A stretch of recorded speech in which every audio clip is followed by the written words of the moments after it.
ಹಿರಿಯರದು ಕೂಡ ತಪ್ಪಿದೆ. ಏನಪ್ಪಾ ಅಂದ್ರೆ ಹೊರಗೆ ಹೋಗೋ ಸಂದರ್ಭದಲ್ಲಿ ಬಾಗಿಲು ಹಾಕು ಅನ್ನೋ ಬದಲು ಡೋರ್ ಹಾಕು ಅಂತ ಹೇಳುತ್ತೀವಿ. ನಾವು ಬರೋದ್ ಸ್ವಲ್ಪ ತಡ ಅನ್ನೋ ಬದಲು ನಾವು ಬರೋದ್ ಸ್ವಲ್ಪ ಲೇಟು ಅಂತ ಹೇಳುತ್ತೀವಿ. ಹೀಗೆ ನಮ್ ಕನ್ನಡಾಂಗ್ಲವನ್ನ ನಾವು ಮಾತನಾಡ್ತಾ ಇದ್ರೆ ಸಂಪೂರ್ಣವಾಗಿ ಕನ್ನಡ ಉಳಿಸೋದು ಯಾವಾಗ? ಸಸ್ಯಗಳಿಗೆ ಎಣ್ಣೆ ಹಾಕಿ ಬೆಳೆಸಕ್ಕಾಗಲ್ಲ, ದೀಪಗಳಿಗೆ ನೀರ್ ಹಾಕಿ ಬೆಳಗಿಸಕ್ಕಾಗಲ್ಲ. ಅದೇ ರೀತಿ ನಮ್ಮ ಕನ್ನಡವನ್ನು ಯಾವುದೇ ಇಂಗ್ಲಿಷ್ ನಲ್ಲೋ ತೆಲುಗುದಲ್ಲೋ ತಮಿಳ್ನಲ್ಲೋ ಮಾತನಾಡಿ ನಮ್ಮ ಕನ್ನಡವನ್ನ ಉಳಿಸಕ್ಕಾಗಲ್ಲ. ನಮ್ಮ ಕನ್ನಡವನ್ನ ಉಳಿಸ್ಬೇಕು ಅಂದ್ರೆ ಏನಿದ್ರು ಕನ್ನಡದಲ್ಲೇ ಮಾತನಾಡಬೇಕು ಅಂತ ನೋಡಿ. ನಮ್ಮ ಕನ್ನಡ ಅಂತ ತಗೊಂಡಾಗ ಬಹಳಷ್ಟು ಕವಿಗಳು ಬರ್ತಾರೆ. ಕವಿಗಳು ಅಂತ ತಗೊಂಡಾಗ ಪಂಪ ತಗೊಳ್ಳಿ, ರನ್ನ ತಗೊಳ್ಳಿ, ಜನ್ನ ತಗೊಳ್ಳಿ, ಎಲ್ಲರೂ ಬರ್ತಾರೆ. ತಮ್ಮ ಒಂದು ಭಾವನೆಯನ್ನ ಹಾಡಿನ ಮೂಲಕ ಜನರಿಗೆ ಸಂದೇಶವನ್ನ ಹೇಳುತ್ತಾರೆ ಅಂತ ನೋಡಿ. ಬಾರಿಸು ಕನ್ನಡ ಡಿಂಡಿಮುವ ಎಂಬ ಒಂದು ಪದ್ಯವನ್ನ ಈ ಕುವೆಂಪು ಹೇಳುತ್ತಾರೆ. ಎಲ್ಲಾದರೂ ಇರು ಎಂತಾದರೂ ಇರು ಎಂಬ ಒಂದು ಪದ್ಯವನ್ನ ಕುವೆಂಪು ಬರೀತಾರೆ. ಎಲ್ಲಾದರೂ ಇರು ಎಂತಾದರೂ ಮತ್ತು ಕುವೆಂಪುರ ಬರೀತಾರೆ. ಮತ್ತೆ ಇನ್ನೊಂದು ಏನಪ್ಪಾ ಅಂದ್ರೆ ಉದಯವಾಗಲಿ ನಮ್ಮ ಚಲುವ ಕನ್ನಡ ನಾಡು, ಅದನ್ನ ಕುಯಿಲ್ಗೋಳ್ ನಾರಾಯಣರಾಯರು ಬರೀತಾರೆ. ಹಚ್ಚೇವು ಕನ್ನಡದ ದೀಪ, ಅದನ್ನ ಜಿ.ಎಸ್. ಕರ್ಕಿ ಅವರು ಬರೀತಾರೆ. ನರ್ಕ ಕೇಳಿಸಿ ನಾಲ್ಗೆ ಸೇರಿಸಿ ಬಾಯಿ ವಾಲಿಸಿ ಹಾಕುದ್ರುನೆ ಮೂಗರಲ್ಲಿ ಮಾತನಾಡ್ತೀನಿ ಕನ್ನಡ ಪದವ ಅಂತಂದ್ರು. ಯಾರು? ಅವರೇ ಜಿ.ಪಿ. ರಾಜರತ್ನಂ ಅವರು ಅಂತ ನೋಡಿ. ಕುಮಾರವ್ಯಾಸರು ಅಂತ ತಗೊಂಡ ಎಷ್ಟು ಬುದ್ಧಿಶಾಲಿಗಳಿದ್ರು ಅಂದ್ರೆ ಬರೀ ಕೃಷ್ಣ ಅನ್ನೋ ಪದಕ್ಕೆ ಎಷ್ಟೆಲ್ಲಾ ಸಂಬಂಧಗಳನ್ನ ಕೂಡ್ಸಿ ಹೇಳುತ್ತಾ ಇದ್ರು ಅಂದ್ರೆ ನೋಡಿ. ವೇದ ಪುರುಷನ ಸುತನ ಸುತನ ಸಹೋದರನ ಹೆಮ್ಮಗನ ಮಗನ ತಳೋದರಿಯ ಮಾತುಳನ ರೂಪನ ಅತುಳ ಬಲ ಭುಜದಿ ಕಾದಿಗೆಲ್ಲಿದನ ಅಣ್ಣನ ಅವ್ವೆಯ ನಾದಿನಿಯ ಜಠರದಲ್ಲಿ ಜನಿಸಿದ ಅನಾದಿ ಮೂರುತಿ ಗದುಗಿನ ವೀರನಾರಾಯಣ ಅಂತ ಹೇಳಿದ್ರಂತೆ. ನಮ್ಮ ಕನ್ನಡ ಹೇಗ್ ಹುಡ್ತು ಅನ್ನೋದಕ್ಕೂ ಕೂಡ ಅರ್ಥ ಇದೆ ಅಂತ ನೋಡಿ. ಕುವೆಂಪು ಅಂತ ತಗೊಂಡಾಗ್ಲೂ ಕೂಡ ಇದೊಂದು ಒಂದ್ ಸಂದರ್ಭ ಹೇಳ್ತೀನಿ, ಇವ್ರು ನಡೆದಂತ ವೇಳೆ ಹೇಳ್ತೀನಿ. ಏನಪ್ಪಾ ಅಂದ್ರೆ ಇವ್ರು ಮಧ್ಯಾಹ್ನದ ಊಟಕ್ಕೆ ತೆರಳಿರ್ತಾರೆ. ಅಂದ್ರೆ ಇವ್ರು ಬರೀ ಹೆಚ್ಚು ಕನ್ನಡದಲ್ಲಿ ಮಾತನಾಡ್ತಾ ಇದ್ರು. ಯಾಕಪ್ಪ ಅಂದ್ರೆ ನಮ್ಮ ವೃತ್ತಿ ಗೌರವಕ್ಕೆ ಚ್ಯುತಿ ಬರಬಾರದು ಅನ್ನೋ ಒಂದು ಕಾರಣದಿಂದ ಬರೀ ಹೆಚ್ಚು ಕನ್ನಡದಲ್ಲಿ ಇವ್ರು ಮಾತನಾಡ್ತಾ ಇದ್ರು. ಇವ್ರು ಯಾವುದೇ ಭಾಷೆ ವಿರೋಧಿ ಅಂತೂ ಅಲ್ಲ. ಅವರು ಮೊದಲೇ ಕವಿತೆಗಳನ್ನ ಬರೆದಿದ್ದೇ ಇಂಗ್ಲಿಷ್ ನಲ್ಲಿ. ಆದ್ರೆ ಅವರು ಈ ಕನ್ನಡ ಅಧ್ಯಾಪಕರಾಗಿರೋದ್ರಿಂದ ಬರೀ ಹೆಚ್ಚು ಕನ್ನಡದಲ್ಲಿ ಅವ್ರು ಮಾತನಾಡ್ತಾ ಇದ್ರು. ಹೀಗೆ ವಿದ್ಯಾರ್ಥಿಗಳು ನಮ್ ಗುರುಗಳ ಬಾಯಲ್ಲಿ ಹೇಗಾದ್ರೂ ಕನ್ನಡ ಪದವನ್ನ ತರಿಸಬಾರದು, ಇಂಗ್ಲಿಷ್ ಪದವನ್ನು ತರಿಸಬೇಕು ಅಂತ ಹೇಳಿ ಬಹಳಷ್ಟು ಪ್ರಯತ್ನಗಳನ್ನ ಅವ್ರು ಮಾಡ್ತಾರೆ. ಅವಾಗ ಯಾವುದೇ ಪ್ರಯತ್ನ ಕೂಡ ಯಶಸ್ವಿ ಆಗಿರಲ್ಲ.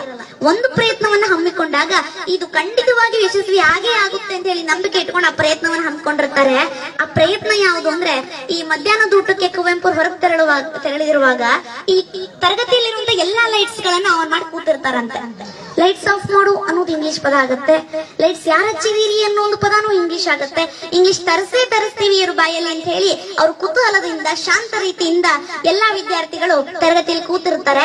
ಆಗ ಕುವೆಂಪು ಮಧ್ಯಾಹ್ನದ ಊಟ ಮುಗಿಸಿ ಬರ್ತಾರಂತೆ ತರಗತಿಗೆ. ಬಂದು ಈ ಎಲ್ಲಾ ಲೈಟ್ಸ್ ಗಳನ್ನ ಆನ್ ಆಗಿರೋದು ನೋಡ್ತಾರೆ.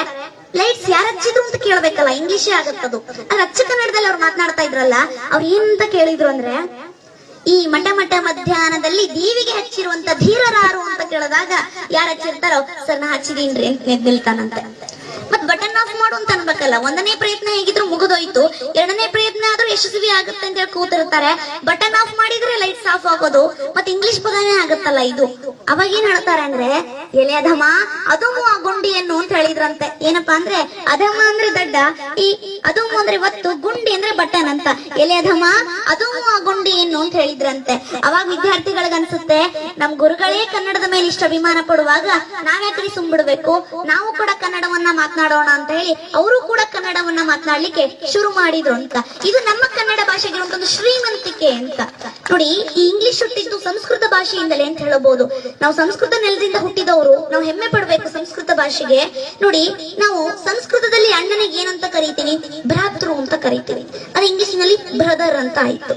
ನಾವು ಮಾತೃಗೆ ನಮ್ ತಾಯಿಗೆ ಮಾತೃ ಅಂತ ಕರೆದ್ರೆ ಅದು ಇಂಗ್ಲಿಷ್ ನಲ್ಲಿ ಮದರ್ ಅಂತ ಆಗುತ್ತೆ. ತಂದೆಗೆ ಪಿತೃ ಅಂತ ಕರೆದ್ರೆ ಅದು ಇಂಗ್ಲಿಷ್ ನಲ್ಲಿ ಫಾದರ್ ಅಂತ ಆಯ್ತು ಅಂತ. ಬರೀ ಸಂಬಂಧಗಳಷ್ಟೇ ಅಲ್ಲ, ವಾರಗಳಂತ ತಗೊಂಡಾಗ್ಲೂ ಕೂಡ ನಮ್ಮ ಪೂರ್ವಿಕರು ಮೊದಲೇ ದಿನವನ್ನ ಸೂರ್ಯನಿಗೋಸ್ಕರ ಇಡೋಣ, ಇಡೀ ಜಗತ್ತಿಗೆ ಬೆಳಕೊಡೋನು ಸೂರ್ಯ, ಸೂರ್ಯನಿಗೋಸ್ಕರ ಮೊದಲ ದಿನವನ್ನ ಇಡೋಣ ಅಂತಂದಾಗ ರವಿ ಅಂದ್ರೆ ಸೂರ್ಯ ಅಂದ್ರೆ ರವಿವಾರ ಅಂತ ಇಡೋಣ ಅಂತ ಹೇಳಿ ಸೂರ್ಯನಿಗೋಸ್ಕರ ಮೊದಲ ದಿನವನ್ನ ಇಟ್ರು. ಅದೇ ಇಂಗ್ಲಿಷ್ ನವರು ಸಂಡೇ ಅಂತ ಮಾಡಿದ್ರು. ಸಂಡೇ ಅಂತ ಕರಿತೀವಿ ರವಿವಾರಕ್ಕೆ. ಎರಡನೇ ದಿನ ಸೋಮವಾರ ಅಂತ. ನಮ್ಮ ಪೂರ್ವಿಕರು ಸೂರ್ಯನನ್ನ ಬಿಟ್ರೆ ಇಡೀ ಜಗತ್ತಿಗೆ ಅತಿ ಹೆಚ್ಚು ಬೆಳಕೊಡೋನು ಚಂದ್ರ, ಚಂದ್ರ ಅಂದ್ರೆ ಸೋಮ. ಎರಡನೇ ದಿನವನ್ನ ಅವನಿಗೋಸ್ಕರ ಇಡೋಣ ಅಂತ ಹೇಳಿ ಸೋಮವಾರ ಅಂತ ಇಟ್ರು. ಅದು ಇಂಗ್ಲಿಷ್ ನಲ್ಲಿ ಮೂನ್ ಡೇ ಅಂತ ಇಟ್ರೆ ಈ ಸಂಸ್ಕೃತವ್ರು ನೋಡಿ ಕನ್ನಡದವ್ರು ನೋಡಿ ಕಾಪಿ ಹೊಡೆದಿದೀವಿ ಅಂತ ಗೊತ್ತಾಗತ್ತೆ. ಅದಕ್ಕೋಸ್ಕರ ಒಂದ್ 0 ತೆಗೀರಿ, ಮಂಡೇ ಅಂತ ಇಡ್ರಿ ಅಂತ ಮಂಡೇ ಅಂತ ಇಟ್ರು ಅಂತ. ಇದು ನಮ್ಮ ಕನ್ನಡ ಭಾಷೆಗಿರುವಂತ ವೈಶಿಷ್ಟ್ಯ ಅಂತ ನೋಡಿ. ಇದಷ್ಟೇ ಅಲ್ಲ, ನಾವು ಶತಂಬರ ಅಂತ ಕರೆದ್ರೆ ಇಂಗ್ಲಿಷ್ ನಲ್ಲಿ ಸೆಪ್ಟೆಂಬರ್ ನವೆಂಬರ್ ಅಂತ ಕರೀತಾರೆ. ನವೆಂಬರ ಅಂತ ಕರೆದ್ರೆ ನವೆಂಬರ್ ಅಂತ ಕರೀತಾರೆ. ನಾವು ದಶಂಬರ ಅಂತ ಸಂಸ್ಕೃತದಲ್ಲಿ ಕರೆದ್ರೆ ಅದು ಇಂಗ್ಲಿಷ್ ನಲ್ಲಿ ಡಿಸೆಂಬರ್ ಅಂತ ಕರೀತಾರೆ ಅಂತ. ಇಡೀ ಪ್ರಪಂಚದ ಲಿಂಕ್ ಲ್ಯಾಂಗ್ವೇಜ್ ಆಗಿರುವಂತ ಇಂಗ್ಲಿಷ್, ಇಡೀ ಪ್ರಪಂಚದ ಎಲ್ಲಾ ಜ್ಞಾನವನ್ನು ತನ್ನಲ್ಲೇ ಬಚ್ಚಿಟ್ಕೊಂಡು ಮೆರೆದಾಡ್ತಿರುವಂತ ಇಂಗ್ಲಿಷ್ಗಾಗ್ಲಿ, ಭಾರತದ ಹೆಚ್ಚಾಗಿ ಮಾತನಾಡುವಂತ ಹಿಂದಿಗಾಗ್ಲಿ ತನ್ನದೇ ಆದಂತ ಸ್ವಂತ ಲಿಪಿ ಇಲ್ಲ ಅಂತ. ಇಂಗ್ಲಿಷು ಲ್ಯಾಟಿನ್ ಲಿಪಿಯನ್ನ ಬಳಸ್ಕೊಂಡು ಬರೆದ್ರೆ, ಹಿಂದಿ ದೇವನಾಗರಿ ಲಿಪಿಯನ್ನ ಬಳಸ್ಕೊಂಡು ಬರೀತಾರೆ. ಆದ್ರೆ ನಮ್ಮ ಕನ್ನಡ ಇದೆಲ್ಲದರ ನಡುವೆ ತನ್ನದೇ ಆದಂತ ಸ್ವಂತ ಲಿಪಿಯನ್ನಿಟ್ಟು ಅಗ್ರಪಂಕ್ತಿಯಲ್ಲಿ ನಿಲ್ಲುತ್ತಲ್ಲ, ಇದು ನಮ್ಮ ಕನ್ನಡದ ವೈಶಿಷ್ಟ್ಯ ಅಂತ. ಕನ್ನಡ ಒಂದು ಅಕ್ಷರ ಹುಟ್ಟಬೇಕು ಅಂದ್ರೂ ಅದರಿಂದ ದೊಡ್ಡ ನಿಯಮ ಇದೆ ಅಂತ. ಹೊಟ್ಟೆಯಿಂದ ಏನು ಉಸಿರು ಹೊರಗಾಗ್ತೀವಲ್ಲ ಆಗ್ಲೇ ಅಕ್ಷರಗಳು ಹುಟ್ಟುತ್ತವೆ. ಅ ಆ ಇ ಈ ಊರು ಎ ಎ ಐ ಒ ಓ ಔ ಅಂತ ಹೇಳ್ಬೇಕಾದಾಗ ನಮ್ಮ ಹೊಟ್ಟೆಯಲ್ಲಿರೋ ಉಸಿರನ್ನ ಹೊರಗೆ ಹಾಕುವಾಗ ತಡೆಯುವಂತ ಯಾವುದೇ ರೀತಿ ವ್ಯವಸ್ಥೆ ಇರೋಲ್ಲ. ಸುಮ್ನೆ ಹೊರಗೆ ಬಂದ್ಬಿಟ್ರೆ ಸಹಜವಾಗಿ ಸ್ವರ ನಿರ್ಮಾಣ ಆಗುತ್ತೆ ಅಂತ. ಎರಡನೇದಾಗಿ ಬರುತ್ತೆ ವ್ಯಂಜನಾಕ್ಷರಗಳು. ಕ ಕ ಗ ಗ ಂಗ ಅಂತ ಹೇಳುವಾಗ ಹೊಟ್ಟೆಯಲ್ಲಿರೋ ಉಸಿರನ್ನ ಕಂಠದ ಆಳದಲ್ಲಿ ತಡೆ ಹಿಡಿತೀವಿ, ಕ ಕ ಗ ಗ ಂಗ ಆಗುತ್ತೆ. ನಾಲ್ಗೆ ತುದಿಯನ್ನ ಮುಂಭಾಗಕ್ಕೆ ಎತ್ತಿ ಅಲ್ಲೇನಾದ್ರೂ ಉಸಿರು ತಡೆ ಹಿಡಿದು ಹೇಳಿದ್ರೆ ಚ ಚ ಜ ಜನ್ಯ ಆಗುತ್ತೆ.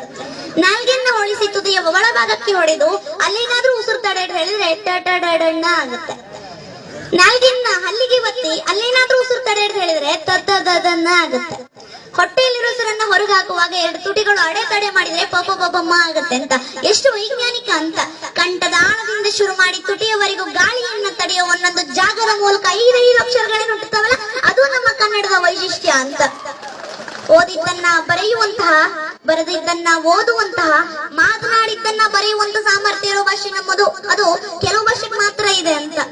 ಕನ್ನಡ ನನ್ನ ಮನಸ್ಸು, ಕನ್ನಡ ನನ್ನ ಕನಸು, ಕನ್ನಡವೇ ನನ್ನ ಹೆಮ್ಮೆಯ ಸೊಗಸು, ಕನ್ನಡಿಗರ ಬಾಯಲ್ಲಿ ಕನ್ನಡ ಇಲ್ಲದೆ ಹೋದ್ರೆ ನನಗೆ ಮುನಿಸು ಅಂತ ಹೇಳುತ್ತಾ ನನ್ನ ಒಂದು ಮಾತುಗಳನ್ನ ಮುಗಿಸ್ತೇನೆ. ನಾವು ಮಾತನಾಡಲಿಕ್ಕೆ ಅವಕಾಶ ಮಾಡಿಕೊಟ್ಟಂತ ತಮ್ಮೆಲ್ಲರಿಗೂ ಧನ್ಯವಾದಗಳು. ಚಿಕ್ಕವಳು ಎಲ್ಲಾದ್ರೂ ತಪ್ಪಿದ್ರೆ ಕ್ಷಮಿಸಿ.